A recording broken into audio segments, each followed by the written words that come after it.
Muy bien, hermanos, por favor, busquemos en la Biblia el Evangelio de Juan en el capítulo 20. Ahí leímos la semana anterior y esta mañana es una continuación del mensaje de la semana pasada. Así que les voy a pedir que por favor busquen en su Biblia el capítulo 20 del Evangelio de Juan en el versículo 19. Versículo 19. Leemos. Cuando llegó la noche de aquel mismo día, el primero de la semana, estando las puertas cerradas en el lugar donde los discípulos estaban reunidos por miedo de los judíos, vino Jesús y puesto en medio de ellos les dijo: paz a vosotros. Y cuando les hubo dicho esto, les mostró las manos y el costado, y los discípulos se regocijaron viendo al Señor. Entonces Jesús les dijo otra vez: paz a vosotros. Como me envió el Padre, así también yo os envío. Y habiendo dicho esto, sopló y les dijo: recibid el Espíritu Santo. A quienes remitiereis los pecados les son remitidos, y a quienes se los retuviereis les son retenidos. Padre, de nuevo pedir que tu Espíritu Santo nos llene a todos, Señor, a todos, para que podamos experimentar, comprender y asumir la verdad que tienes para nuestra vida esta mañana. Cada uno de nosotros tiene diferente necesidad, pero tú también, Señor, tienes la necesidad de comunicarnos algo. Te ruego que estemos atentos, que lo espiritual acomode a lo espiritual y que la palabra se anide en nuestro corazón para producir cambios y frutos que tú quieres, Señor.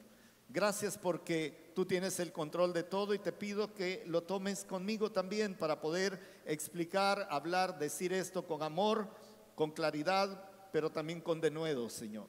Gracias, Padre, en el nombre de Jesús. Amén, Señor. Amén, Padre. Gracias, hermanos, pueden sentarse.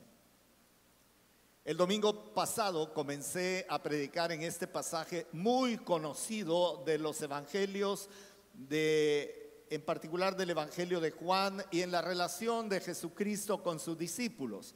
El título de estos dos sermones son "Como el Padre me envió", que es una frase tomada directamente de la expresión de Jesucristo delante de los suyos.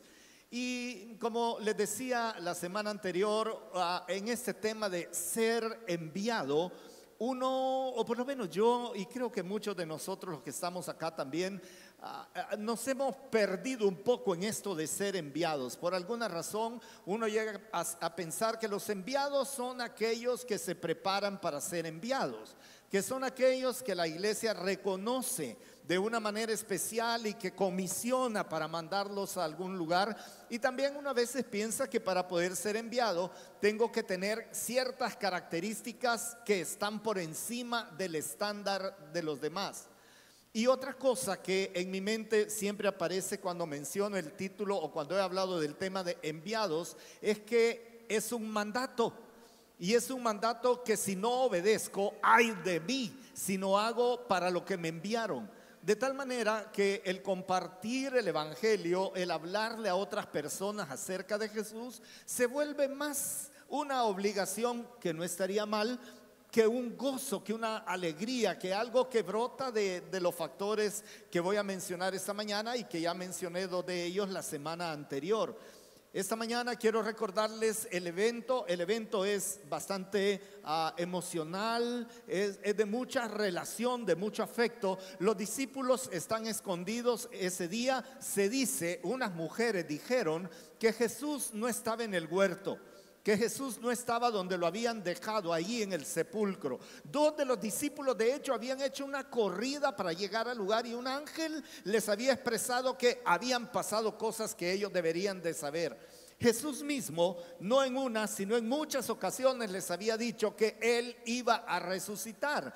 Y mucho del mensaje central de Jesucristo tenía que ver con la resurrección. Hasta a los fariseos les había dicho el Señor Jesucristo que la única señal que era valiosa para ellos verdaderamente no eran las sanidades, ni los demonios expulsados, ni las resucitaciones de muertos, que la señal más importante era la de Jonás. 3 días en el vientre o en el abdomen de un pez, y al tercer día sale del pez, hablando de su propia resurrección. Así que el tema era como conocido, pero los discípulos, y los comprendo perfectamente, las cosas no eran fáciles en la nación. Había un tema social, político y religioso mezclado, y cuando esas 3 cosas se mezclan, hermanos, cuando mezclan religión con política y otros detalles, las cosas explotan, hermanos, realmente. Tenían miedo, estaban encerrados. Jesús había tenido una caminata con 2 discípulos yendo a Emaús que tampoco habían entendido el tema. Estos se regresan para estar con los otros también y les cuentan que Jesús ha resucitado. Pero en esta ocasión, en lo que relata y en la manera que lo relata el Evangelio escrito por Juan, es muy particular. Y les pedí la semana pasada que por favor me deje sugerir un encuentro que no está lleno de mandamientos nada más o de obligaciones asignadas. Este es un encuentro que está lleno de mucho amor, hermanos, de mucha comunión, de relación. Tanto que en el Evangelio de Lucas el texto dice claramente que ninguno creía que era el maestro cuando entró, y él les dice: a ver, ¿quieren meter sus manos en mi costado? ¿Quieren meter sus dedos en los agujeros en mis manos? Pero para que se convenzan que soy yo, tienen algo de comer, porque un espíritu no come. Y come con ellos, hermanos. Y la semana anterior yo les decía, comer con otras personas siempre denota un ambiente de relación, de amor, de comunión. No está relatado todo lo que conversaron. Juan recoge lo que es importante para que nosotros lo tuviéramos también en este momento. Por supuesto, el Espíritu Santo conduce esto y tienen este encuentro. Y la semana pasada yo les decía que las primeras cosas por las que es importante entender esto antes de entender ser enviados es que Jesús hace 2 provisiones.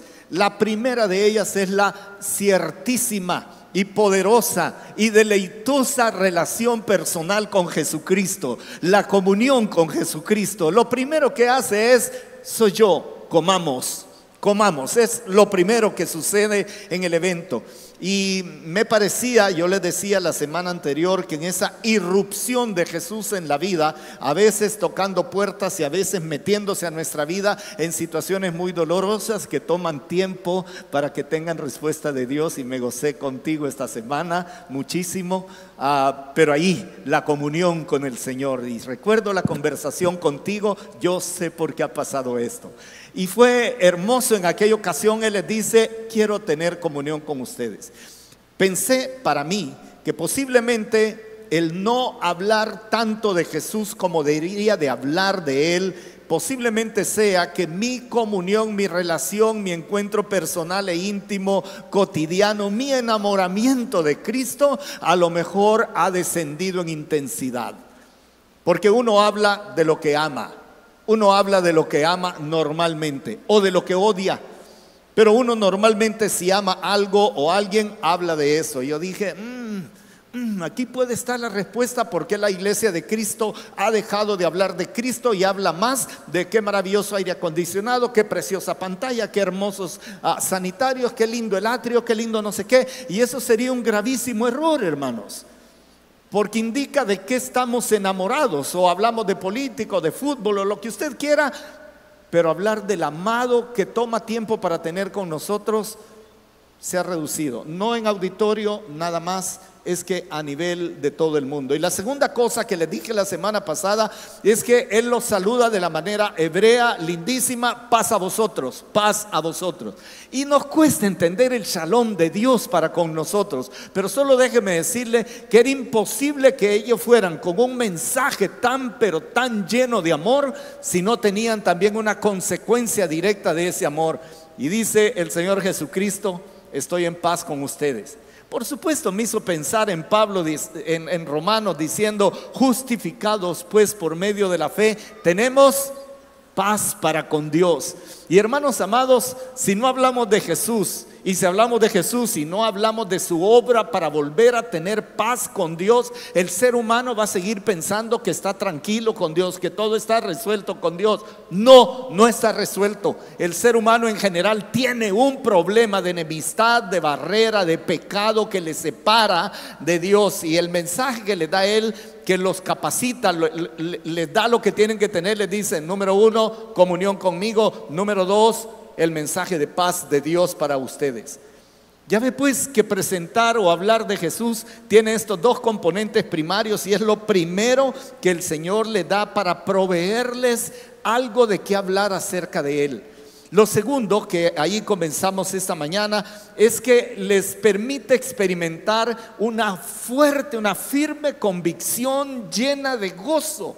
Y la palabra convicción es muy importante, porque aquí hay un cimiento de la fe de Jesucristo, que es: he resucitado.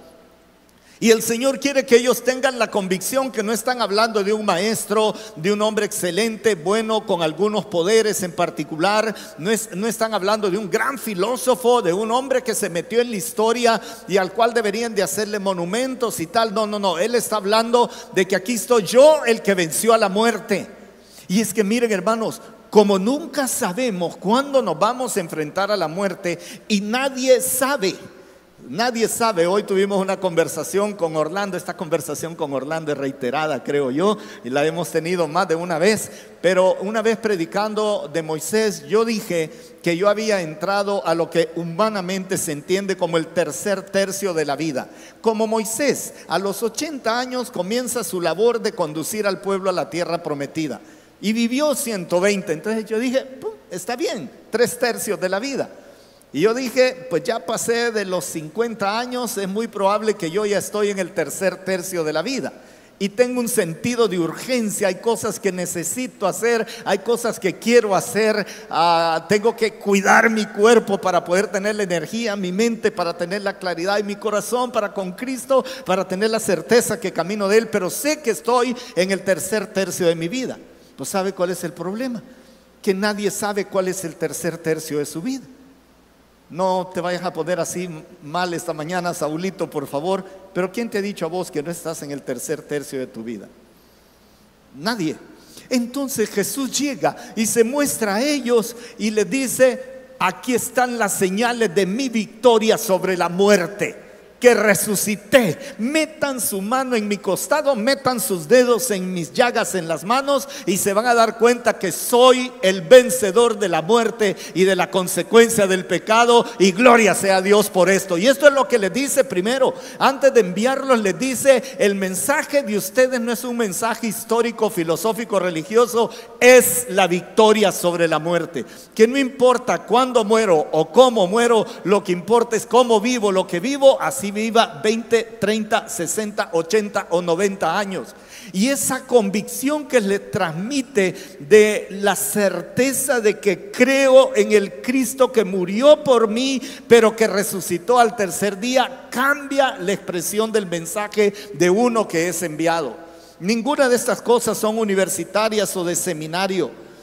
Y me quedé pensando en todos los elementos propios de la resurrección de Cristo. Pablo lo ponía en palabras como esto. Él decía: yo sé que vamos a pasar sufrimientos difíciles, que vamos a pasar por circunstancias que no podemos entender. Hay muchas cosas que yo no puedo entender. El día viernes tuve una conversación como de 1:30 o tal vez un poco más con unos hermanos de San Miguel, que vinieron y me hablaron para podernos juntar y hablar un poco, y me empezaron a preguntar: hermano, ¿y cómo salió de aquello? ¿Y cómo está eso? ¿Y cómo le fue en aquello? ¿Y del accidente que pasó? ¿Y lo del hígado, hermano, cómo está? ¿Y lo de tal cosa, cómo está? Y me empezaron a preguntar, hasta que le dije: no, pues la última es que me quemaron la pata, hermanos, ¿verdad?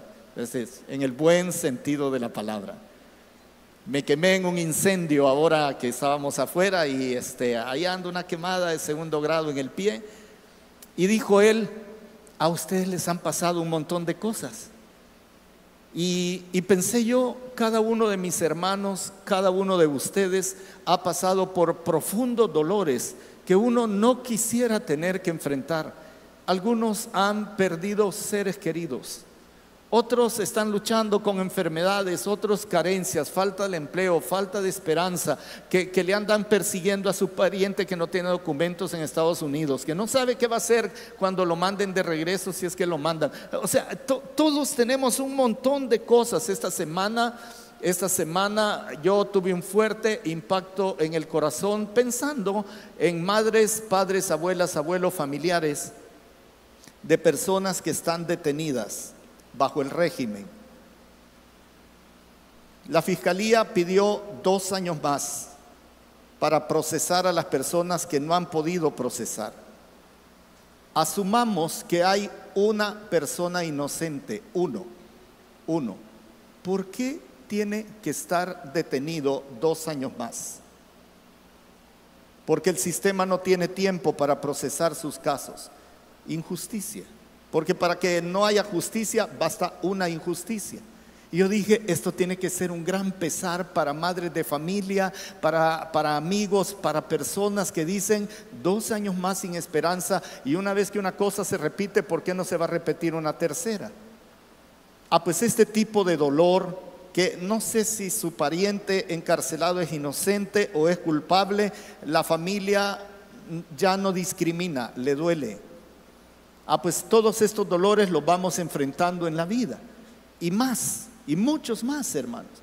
Y yo esta mañana quiero decirle y recordarle que en ningún momento hemos predicado, ni Jesús lo hizo, ni los apóstoles lo hicieron, diciéndole a los que creían en Jesús que todas las cosas les iban a ir bien, iba a ser un flow bien bonito y que todo iba a estar perfectamente bien. Nunca lo hicieron así. Es más, se atrevieron a decir, es necesario que por medio de muchas pruebas entremos en el reino de los cielos. Y si usted lee 2 Corintios capítulo 4 y 2 Corintios capítulo 11 y el capítulo 12, termina diciéndole el Señor a Pablo particularmente, bástate mi gracia. Porque es de más, estamos en un mundo contaminado, lleno de injusticia, lleno de enfermedad. Nosotros mismos cometemos errores que nos atraen consecuencias. Vamos a sufrir, hermanos. Y Pablo decía, yo sé que vamos a pasar por muchos sufrimientos, pero eso no se puede comparar con la gloria venidera.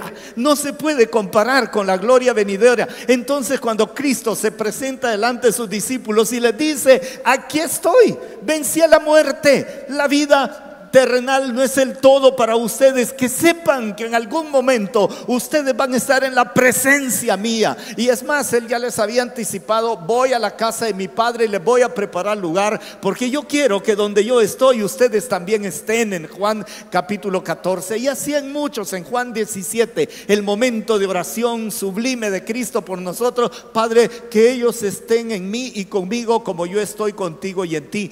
Pues esta realidad él se las presenta en ese momento y dice, vencí la muerte, y es una certificación gozosa de mis convicciones. Si yo entiendo perfectamente que pase lo que pase, tengo la esperanza eterna que no avergüenza en mi Señor Jesucristo, hermanos, por supuesto que voy a pasar por un montón de cosas, y usted también, que no vamos a poder entender nunca, que los pastores no le vamos a poder dar una respuesta clara de por qué está pasando tal y tal cosa, y Dios nos libre de darle respuestas livianas como algo está pagando, hermano, es falta de espiritualidad, hermano, es que usted está lejos de Dios. Eso es usted y Dios que se van a arreglar con eso. Pero esta mañana lo que yo quiero que recuerde es cuando dice el Señor, he aquí yo os envío, nos envía con una certeza doctrinal, con un poderoso elemento de convicción. Es, aunque muriera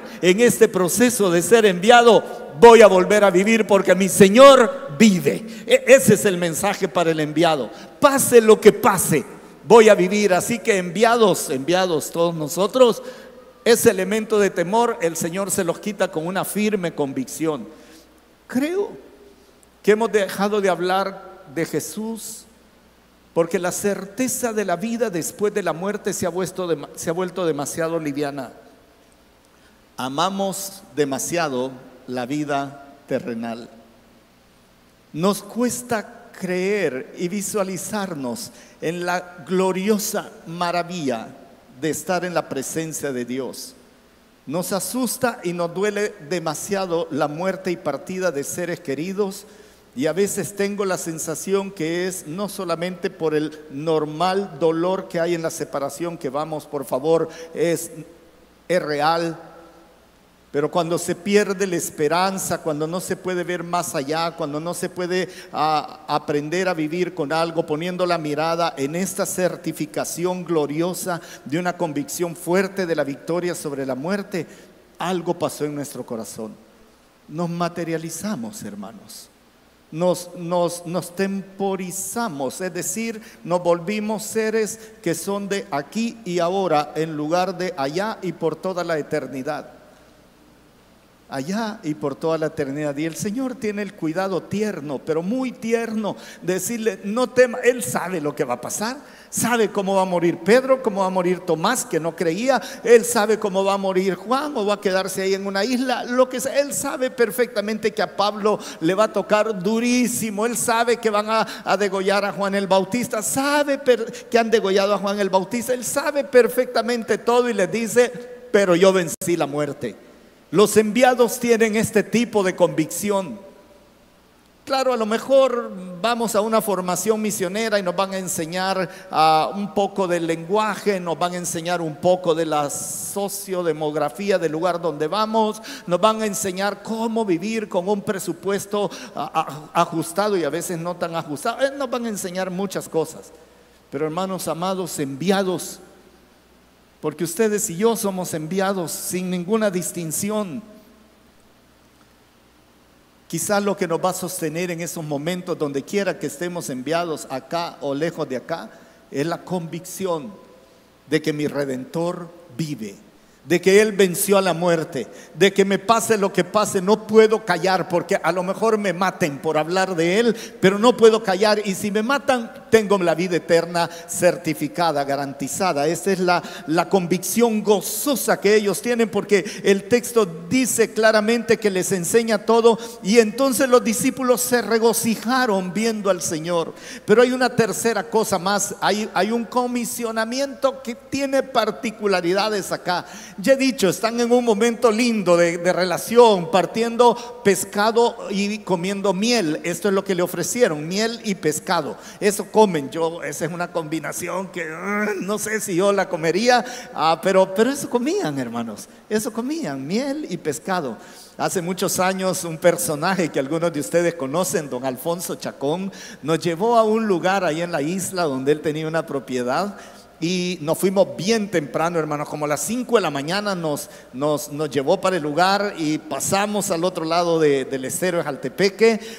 Y cuando llegamos vimos una parrilla ahí en el muelle donde él llegaba en su yatecito, y había una parrilla y habían como 10 peces asándose, pero un montón de peces, chimberas, boquitas coloradas, un montón de cosas asándose, y un depósito con miel. Y me dice: hermano Germán, para que recordemos cómo llegó Jesucristo a reunirse con sus amigos. Y tuvimos un tiempo lindísimo, hermano. No sé cuántos pescados me comí, fue una delicia. Imagine pescado a las 6, 7 de la mañana, pero no lo junté con miel. Yo a lo muy salvadoreño, ¿verdad? A lo muy salvadoreño. Habían llegado unas tortillitas bien calientes salidas del comal y yo las junté de miel, hermanos. Miel en la tortilla. Si nunca lo ha probado, pruébelo, le va a gustar. Así que se dio un tiempo de comunión, nos dieron como las 11 de la mañana y entonces empezaron a llegar el pescado frito grandotote. No, hermanos, y hablamos de todo. Pero un tema teníamos siempre en la conversación con don Alfonso: la pronta venida de nuestro Señor Jesucristo y nuestro arribo a los lugares celestiales. Siempre era el mismo tema, siempre. Hermano, yo lo invito a repensar la vida. No la muerte, le invito a repensar la vida, lo limitado que tenemos de tiempo para experimentar esto de ser enviados de Jesucristo, con la convicción que no importa cuánto vivo, sino que importa el fin que hago en el tiempo de vida, y la certeza de la resurrección de nuestro Señor Jesucristo. Si esto no aparece, hermanos, vamos a ser enviados a hablar del pastor, del que predica, de qué linda mi iglesia. Vamos a hablar de muchas cosas, pero no del resucitado. La tercera causa decía, hay un comisionamiento ineludible. Y quiero que le dé pensamiento a esto. En el versículo 21 dice de la siguiente manera: entonces Jesús les dijo otra vez, paz a vosotros. Otra vez, ya comieron, están comiendo, ya les dijo una vez y les dice otra vez, paz a vosotros. Me encantaría explicarles por qué se lo reitera, pero no sé. Tengo ideas, pero son muy atrevidas. Pero déjeme decirle más bien lo que viene a continuación, porque a continuación le dice, como me envió el Padre, así también yo os envío. Y la pregunta inmediata que me surge a mí es, ¿cómo envió el Padre al Hijo? ¿Cómo lo envió? Se dice de la Escritura que en un acuerdo de la Trinidad, en algún momento de la eternidad, Dios el Padre, Dios el Hijo, Dios Espíritu Santo se ponen de acuerdo. Saben que la creación, que probablemente no ha ocurrido todavía, de un ser humano a imagen y semejanza de Dios, tenía que ser probada en la sencillez de la obediencia, de darle la gloria solo a Dios. Saben que Adán, que así le habría de llamar en algún momento de la historia, iba a fallar en esto. Y ese fallo recibe un nombre: pecaminosidad de la raza humana. Y nosotros vemos sencillo, no comas de este árbol. No, era mucho más que eso. Es que Adán y Eva tienen una conversación con un personaje que ellos saben que es un personaje extraño, que hace algo en forma de serpiente hablando con ellos. ¿Qué oídos se prestan a alguien que les está diciendo, Dios les ha mentido? Les ha dicho que van a morir y no van a morir, sino mírenme a mí, soy un abierto opositor a Dios y estoy vivo. ¿Saben qué pasa con Dios? Que no quiere que ustedes sean como Él. Pero si comen de este fruto que está acá, entonces ustedes van a ser como Dios y van a conocer absolutamente todo el bien y el mal. Ante semejante tentación de ser como Dios, no lo resisten y comen. Así que no es simplemente comerse un fruto de lo que sea, depende el ambiente geográfico donde estamos. Se trata de esa altanería, de la soberbia, del ego grande del ser humano, cuando es tentado y probado para ver si puede llegar al lugar más alto. A propósito, es el pecado sublime de Satanás, quererse sentar en el trono de Dios. Igualito el pecado del ser humano. Siempre he dicho que a pastores he visto que los expulsan de iglesias porque tuvieron un problema de faldas, porque robaron, porque tuvieron una conducta indigna o porque fallaron a su doctrina fundamental. Pues no sé vos, Gustavo, pues nunca he visto que la iglesia diga, a este pastor lo estamos quitando por soberbio, por orgulloso, por manipulador. Nunca he visto eso. Y es un pecado horroroso. Y en la eternidad, Dios el Padre, Dios el Hijo, Dios Espíritu Santo dicen, no va a poder salvarse a sí mismo. Haga lo que haga, funde las religiones que funde, no va a poder. Dice el Hijo, envíame a mí. Envíame a mí. Y el Padre envía al Hijo con una tarea que ya saben de antemano lo que significa. Si toda la pasión de Cristo fue dolorosa, si la cruz fue horrorosa, imagínese usted el hecho de que todo el pecado de la humanidad sea cargado sobre el santo y eterno Hijo de Dios. Todos sus pecados más horribles, mis pecados más horribles cargados en Él. Y la rotura de la comunión con el Padre en ese momento. Padre, Padre, ¿por qué me has abandonado? Y lo peor de toda esa frase, el silencio de Dios manifestado solamente en un cielo que se pone oscuro y una tormenta y un terremoto, todo lo que usted conoce de la historia. Así lo envió, sabiendo que venían cosas terribles. Y el Señor Jesucristo en Juan capítulo 17, y no sé si van a estar estos textos en la pantalla, pero déjeme leerle algunas cosas de Juan capítulo 17, versículos del 1 en adelante. Por ejemplo, estas cosas habló Jesús y levantando los ojos al cielo dijo: Padre, la hora ha llegado. Él sabe, la hora ha llegado, sabe que hay un acuerdo por allá, saber cuándo, y ya llegó el momento. Y en esta oración dice: la hora ha llegado, glorifica a tu Hijo para que también tu Hijo te glorifique a ti, como le has dado potestad sobre toda carne, para que dé vida eterna a todos los que le diste, o sea, a usted, a mí y a millones más, como le has dado potestad sobre todos ellos. Y esta es la vida eterna, que te conozcan a ti, Jesucristo revelando al Padre. Esto es maravilloso, que te conozcan a ti, el único Dios verdadero, y a Jesucristo, a quien has enviado. Yo te he glorificado en la tierra, he acabado la obra que me diste que hiciese. Y mire esto: ahora pues, Padre, glorifícame tú al lado tuyo con aquella gloria que tuve contigo antes que el mundo fuese. He manifestado tu nombre a los hombres que del mundo me diste. Tuyos eran, me los diste y han guardado tu palabra. Ahora han conocido que todas las cosas que me has dado proceden de ti, porque las palabras que me diste les he dado y ellos las recibieron y han conocido verdaderamente que salí de ti y han creído que tú me enviaste. Y tengo más versículos ahí. Versículo 18, por ejemplo, es una maravilla. Dice el texto: como tú me enviaste al mundo, así yo los he enviado al mundo también. Mire los detalles del envío. Ya sabe lo que va a pasar, sabe lo que tiene que hacer. Y es aquí una de esas cosas que dan sentido y propósito a la vida. Sí lo hizo el Hijo, sí lo dijo el Hijo, hermanos. Y Él dice: me enviaste para glorificarte. Si estamos buscando un motivo de vivir, una razón para existir, aquí está. Como el Padre me ha enviado, como lo envió para glorificar al Padre.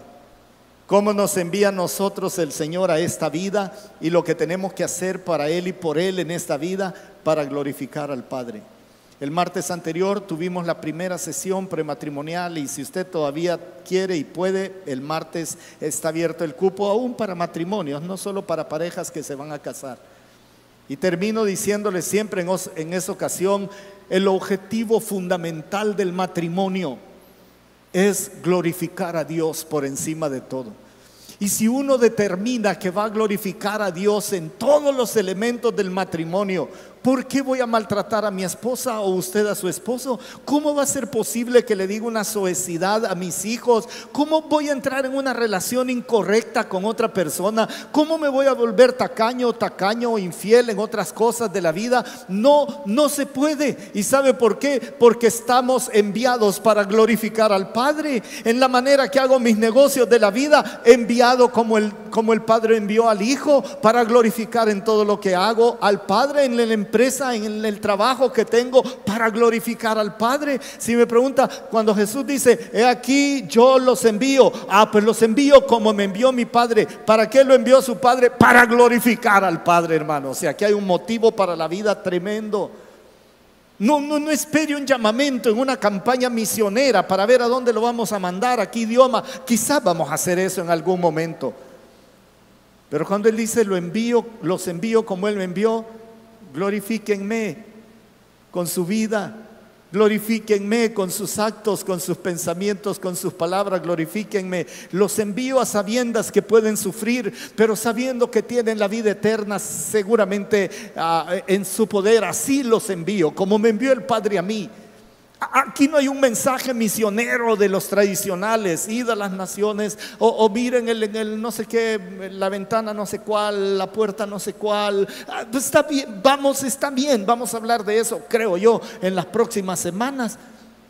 Pero déjeme sugerir que este encuentro entre Jesucristo y sus discípulos es tan tierno, es tan amistoso, es tan fraternal, que no les está dando instrucciones, les está diciendo cosas que están en su corazón, y a la vez que condenan al ser humano, fíjese, o que el ser humano se condene en ellas. Porque cuando un ser humano escoge no glorificar a Dios, ni al Hijo, ni al Espíritu Santo, entra en una total rebeldía, inspirada por el padre de la mentira y la rebeldía, que es Satanás. Hoy que estaba en mi tiempo de reflexión, pues estas son algunas de las cosas en las que reflexioné solo. Tengo que entender qué significa ser enviado. Y esa frase, yo os envío. Tengo que entender. Cualquier cosa que no me encaje, al menos en mi vida, en esta perspectiva de la lectura directa del texto bíblico, algo no está bien. Algo no está bien. Hay una cuarta cosa, hay un empoderamiento tremendo. Esto del empoderamiento, usted me va a, seguramente usted tiene preguntas respecto a esto. En el versículo 22 y 23 hay una frase que ha sido echada a perder religiosamente y usted la va a encontrar acá. Habiendo dicho esto, sopló y les dijo: recibid el Espíritu Santo. No tengo tiempo para esto, pero a lo mejor digo algo. A quienes remitiereis los pecados, les son remitidos, y a quienes se los retuvieses, 6, les son retenidos. Diversas religiones, no solo una, diversas, y a veces en el entorno evangélico se piensa que este empoderamiento llega al nivel de que un ser humano pecador y necesitado de la gracia y el perdón de Dios pueda decirle a una persona: estás condenado, estás excluido de toda posibilidad de salvación. Si no cumplís con esta serie de cosas que tiene la religión, automáticamente está desechado. Especialmente en las religiones que en sí mismas pretenden ser las administradoras de la salvación del ser humano. Ningún ser humano se salva por religión alguna, y ninguna religión tiene el poder para hacer esto de la manera que lo han entendido. Ningún hombre tiene el poder, o mujer, para decirme: vente, búscalo, ¿dónde está?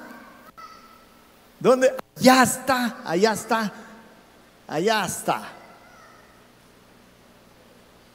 Yo me perdí una vez en un parque y no saben cómo lloré por mi mamá. Dice: mamá, ¿dónde estás? Pues decía en este tema, ningún ser humano tiene la real posibilidad de condenar a otro ser humano. Yo no te puedo decir: Carlitos, este pecado cometiste es pecado de muerte. Y como dice la palabra, yo te retengo tus pecados y jamás Dios te va a perdonar, porque yo digo, eso no dice el tema. No dice el tema. Sería una inconsistencia con la gracia de Dios. Sería una inconsistencia con el mensaje de paz a vosotros. Sería una inconsistencia con el vayan y busquen a los pecadores de este mundo, porque el Hijo del Hombre no vino a buscar lo que estaba sano, sino lo enfermo vino a sanar, y a los que estaban perdidos vino a buscar. Sería una inconsistencia. Jesús tendría que retractarse de mucho para entender esta porción de la Biblia de esta manera tan equivocada. Pero lo que sí hay es una cesión de poder, de autoridad, para poder llevar este mensaje de la salvación eterna a toda persona. Y miren, permítame darle un poco de vuelta al asunto. Si yo no hago lo que tengo que hacer, eso es una manera de retener a una persona en sus pecados. Se lo cito nada más, Ezequiel capítulo 18. Ve y dile al pecador que está en pecado: si el pecador se arrepiente, has ganado su alma, dice el texto. Si el pecador no te oyere y si no te oyere y no se arrepiente, estás libre. Pero si no le vas a decir que está en una situación de pecado, equivocado, errado, perdido, y no le anuncias que tiene posibilidad de recibir perdón, la sangre de ese pecador es sobre ti. Permítame sugerir que el Señor les está diciendo: no se pueden quedar callados, no pueden. ¿Cómo sabe usted que esa persona a su lado, en su trabajo, en su negocio, lo que sea, cómo sabe usted que va a vivir mañana o dentro de 2 horas va a vivir. No puede ser. Estaba viendo una noticia en Ciudad de Buenos Aires, casi siempre estoy metido en Infobae viendo qué está pasando en mi Buenos Aires querido. Y hay un video horroroso, la policía va persiguiendo un carro que por alguna razón va huyendo. Están unos chicos viendo en una esquina que pasa el posible delincuente y se ven las luces de un radiopatrulla. Son 3, 4 chicos en una esquina asando choris, hermano, haciendo choris en la banqueta de su colonia, en la acera de su colonia. Y el policía pierde el control y mata a uno y el otro está a punto de muerte. 22 años, 22 añitos, hermanos.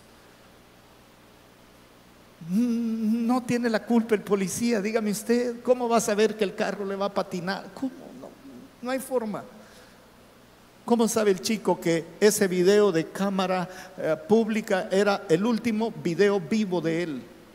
¿Cómo sabe usted que el último video que su amigo vio en un semáforo es el anterior a un horroroso accidente de tránsito? No sabemos.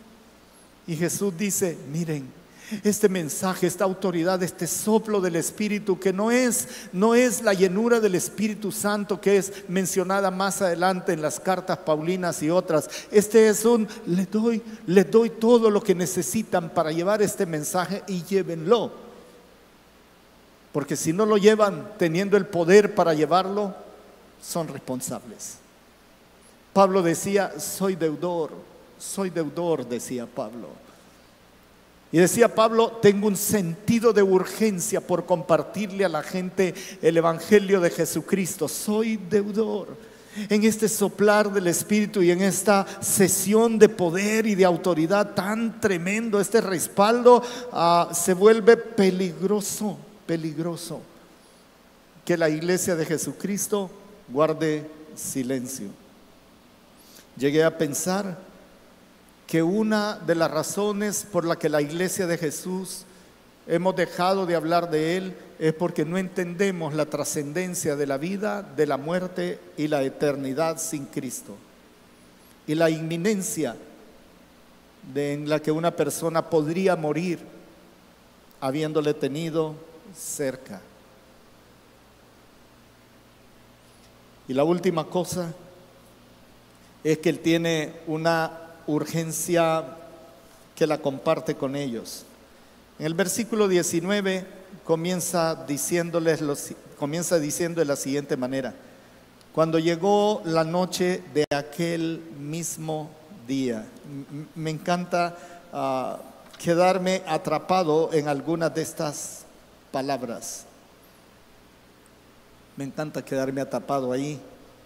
La noche de aquel mismo día. ¿No le parece que Jesús podría haber hecho otras cosas más urgentes?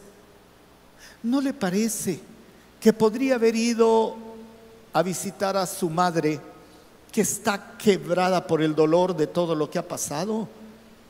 ¿No le parece que a lo mejor había que hacer otras cosas en lugar de ir y sentarse con ellos aquel mismo día?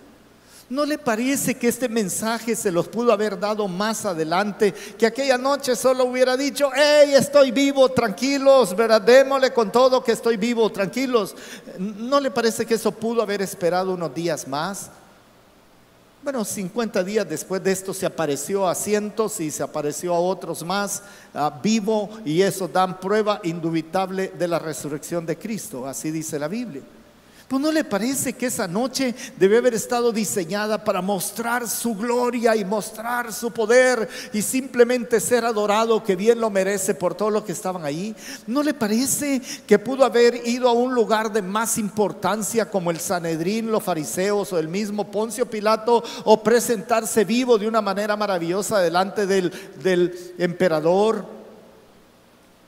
Había mucha agenda para ese día. Pero ese día para Él es súper urgente para ir y decirles: hey, los amo, quiero tener comunión con ustedes. Dios ha hecho la paz entre el ser humano y Él por medio mío, y he vencido a la muerte, estoy vivo. Ustedes tienen ahora toda la capacidad, han sido empoderados para llevar el mensaje de salvación a cualquier persona. Pero de ustedes depende si oyen o no oyen, porque nadie va a oír si no es predicado el evangelio. Así dice Pablo en Romanos. Así que vayan, porque si no es como que ustedes le retuvieran los pecados a las personas. Háblenles con libertad de todo esto, pero vayan, es urgente. ¿Quieren un reconocimiento, una unción?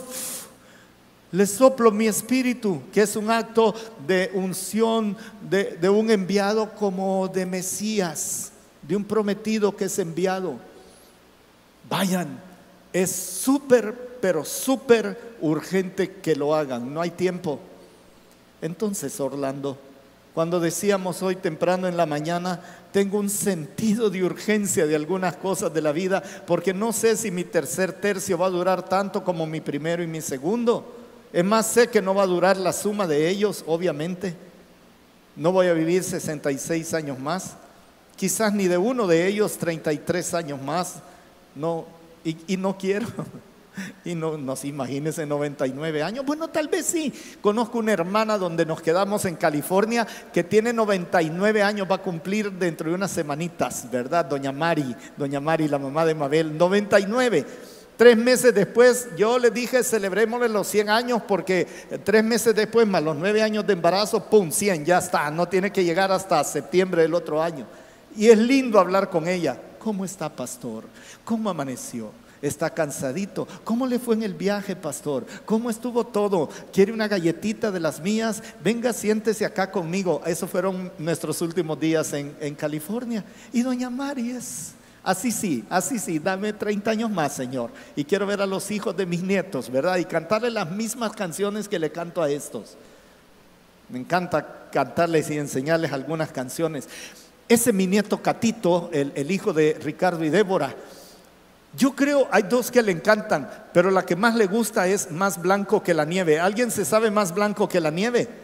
Pues solo nosotros, o sea, se la tienen que saber. Dice, más blanco que la nieve, más blanco, y le voy haciendo así, y él le hace así, más blanco que la nieve tendrás tu corazón.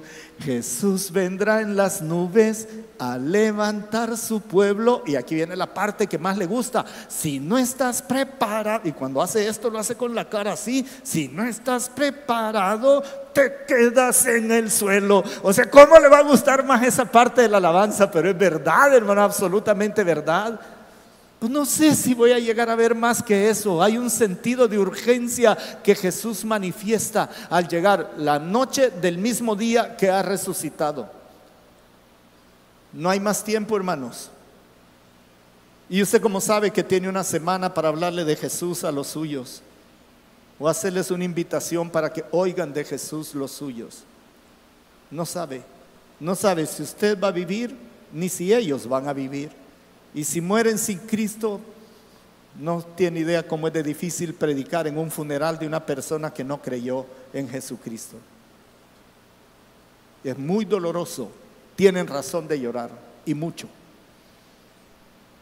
Así que, hermanos, ahí están estos factores que se dan en ese encuentro especial. Y quiero terminar desafiándoles a un asuntito ahorita al terminar. La próxima semana tenemos una continuidad en este tema. Así es, ¿verdad? Gustavo estará predicando el próximo domingo y el que viene después. Pero el último domingo, el otro domingo, vamos a celebrar el día de la traducción bíblica que tiene el mensaje de salvación en el idioma que sea, porque Auditorio está comprometidísimo con la traducción de la Biblia. Ese es uno de nuestros enfoques misioneros. Y el otro domingo hay fiesta. Véngase, comamos aquí al final. En lugar de irle a dejar ahí a otro restaurante el dinero, véngase aquí, canopis, tal. Y si llueve nos metemos al salón. Pero va a ser un día lindo. Vamos a hablar, vamos a tener una sorpresa de Biblia traducida, en donde usted y yo participamos de alguna manera. Lindísimo. Pero el siguiente domingo, 31 de agosto, vamos a tener un servicio muy especial. Yo quiero que dure la mitad de lo que dura para empezar. Que todititas las alabanzas tengan un mensaje de salvación y vida eterna. Todas, no una, todas las alabanzas. que tengamos un ambiente afectuoso de primera línea. Ni se los tengo que decir, auditorio es altamente afectivo en las relaciones. Abrazan, invitan, platican, no se van a la carrera, a menos que su carro esté tapando. Vaya y quítelo y páselo para otro lado y vea que disfrutemos lo que hay que disfrutar. Pues el domingo 31, pues que no vas a traer saco, ¿verdad, brother? No vas a traer saco. Pues yo no traigo saco el domingo 31, ¿verdad? Porque me lleva a la contraria siempre. Y vamos a tener un ambientazo, hermanos, cosas lindas, un programa lindo, lo más corto posible que podamos tener, una predicación de la realidad de Cristo en la vida de las personas tremendas. Solo vamos a orar estas 2 semanas que el Señor nos dé vida y le dé vida a la persona que usted y yo vamos a invitar a estar el domingo 31. Y tráigaselo, no le diga llegue, tráigaselo, lléveselo a desayunar donde sea. Invítelos, invierte en el reino. Usted ya sabe, París, caviar, champán o no sé, pupusas, plátano frito y chocolate. Allí en la esquina venden baratito, pero lléveselos al supermercado. Ahí venden desayunos de a $2.75, lo que sea, pero usted haga todo lo que tenga que hacer para poder traer a sus invitados, porque si le dice que vengan y llueve, no van a querer venir. Si le dice que vengan y tienen miedo, le van a decir que se enfermó alguien o que se van a ir a otro lado del mundo. Pero si usted los invita y los trae habiendo orado por ellos y preparado todo el camino, es muy probable que la semana, dentro de 2 semanas, el domingo 31, esta invitación se cumpla perfectamente. Un ambiente lleno de amor, un mensaje de la paz con Dios, un mensaje que está lleno de convicciones como la resurrección, un mensaje con un sentido de responsabilidad vital de por qué vivimos como vivimos, y un mensaje de urgencia porque nadie sabe si va a tener otra oportunidad. Si su amigo o familiar oyendo el evangelio no responde todavía, seguimos trabajando con ellos, pero usted ya no es responsable de Ezequiel 18. Usted ya le compartió, ya le dijo, ya hizo lo que tenía que hacer. Esa sangre no es sobre su cabeza. Si no quisieran, no vamos a hablar de religión, ni vamos a comparar religiones, ni mucho menos. Vamos a hablar de Jesús, de su comisionamiento, de su envío, la razón de su envío y los efectos de creer en Jesucristo. ¿Le parece, hermanos? Si está de acuerdo o medio de acuerdo, no me diga amén. Y si no está de acuerdo, con más razón, pongámonos de pie y vamos a orar específicamente por ese momento. Padre Santo, aquí estamos delante de ti, Señor. Yo por lo menos sorprendido de algunas cosas que había pasado por alto por años respecto de este pasaje. Pero una cosa estamos seguros: somos enviados. El Señor Jesucristo nos ha enviado de la misma manera que a sus discípulos, y así como Él fue enviado también. Y en este momento y en el nombre de tu Hijo, oramos por las personas conocidas, familiares, amigos o quizá incluso desconocidos, que durante estas 2 semanas, Señor, van a ser expuestos delante de ti para poderles tener en un domingo especial, altamente especial, Señor, en donde tu evangelio va a fluir lleno de amor y lleno de esperanza, lleno de verdad, y van a tener la oportunidad de volverse a ti, Señor. Te pedimos que muchos procedan al arrepentimiento, igual que esta mañana. Si usted está acá y nunca ha tomado una decisión por Jesús, hoy es el día. Por favor, ahí donde está, dígale: Jesús, hoy me vuelvo a ti, te recibo como mi Salvador personal. Dígale esto y platique conmigo al final. O si usted está en línea, por favor escríbanos para contarnos que hoy se entregó a Jesús. Pero oramos por usted y oramos por los que han de venir en aquel domingo, Señor, para que puedan oír, comprender y responder a tu invitación a venir a Él como están, y que tú los vas a lavar con tu sangre, a perdonar sus pecados, a transformar su vida y a darles la vida eterna, Señor. Gracias, Padre, de verdad, muchas gracias.